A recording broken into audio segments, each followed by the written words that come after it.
invitarles a quedarse porque quería yo pedirle a Leticia, no sé si Leticia que nos acompañe en el panel, le hemos pedido a Brasil que nos apoye con una presentación de cuál es la relación entre el nivel de referencia y la Estrategia Nacional REDD. Y creemos que esta presentación va a complementar o va a poner un nuevo elemento de cómo los países están pensando en la implementación ya de las estrategias nacionales REDD. Muchas gracias, Leticia.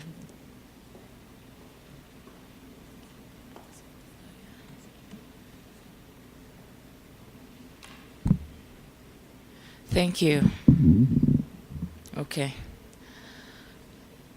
Please bear with me. This is my last presentation.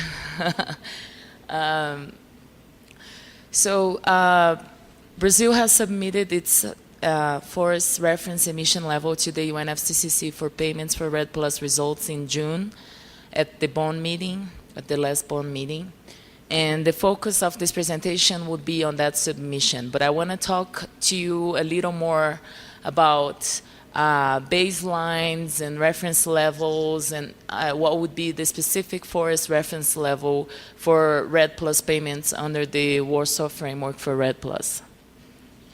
So different approaches have different objectives, right? So in the case of Brazil, our national climate change policy back in 2009 has established a different reference level for assessing results of the different sectoral policies. And in the case of the Amazon region, which has a NAMA and a voluntary target applied to it, this would be the reference level. So you get the 10-year average from 2006 to, from 1996 to 2006. You use an average of tons of carbon per hectare, and from this average you just project a straight line forward. This was the approach chosen back then to establish the voluntary targets for the biome, which are our NAMAs, and it continues to be the indicator to assess the performance of this policy. For the Amazon Fund, which was that bilateral agreement that Brazil has with different donors for payments for performance for REDD that I mentioned on my previous presentation, a different baseline was created in an agreement with the Norwegian government. So basically, I don't have the pointer here.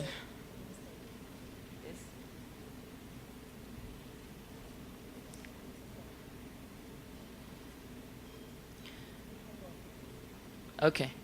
So basically, you have the red line is emissions assessed by having the area of deforestation, the rate of deforestation in different years as measured in square kilometers, and a very simple calculation was done to determine what would be the emissions, the tons of emissions per year.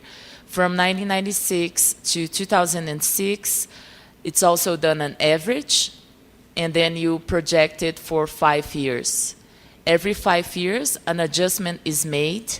So instead of starting in 1996, you would start in 2001. So you would have the average from 2001 till 2010 and project it again, and so forth. So you see that it goes downwards, and instead of being a straight line projected forward, you're reducing your ability to fundraise based on previous assessments. So it's a way that was found in the bilateral agreement for Norway to agree to pay for results under the Amazon Fund. So that was the approach acceptable by them under those circumstances where the UNFCCC had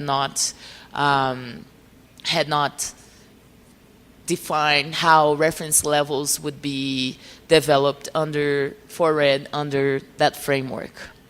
But you have many other options. You can use different alternatives. You can have different adjustments. The adjustment can continue with a fixed point in time, or you can have no adjustments at all. And even the line that tracks the historical data can also vary. So it's up to the country to decide how to do it. Some countries are even going to project it forward as increasing and not only use the historical data set that's up to the country, and the country would have to, of course, explain why it has chosen different approaches for it. So what is established under the UNFCCC for payments for results for REDD? So you have, in 2005, REDD is introduced at the international agenda. In 2007, you have the Bali roadmap, but not much information on how would you assess performance. Then finally, in Copenhagen, you have some methodological guidance, but not much. And it's not firm, but then in Cancun, there are some advances made in safeguards, but not much in reference levels. And then finally at COP17, you have some decisions that point out a way for establishing your reference levels. But it's only really with the Warsaw Framework for REDD Plus that you have the whole process through which you can submit your reference level, go through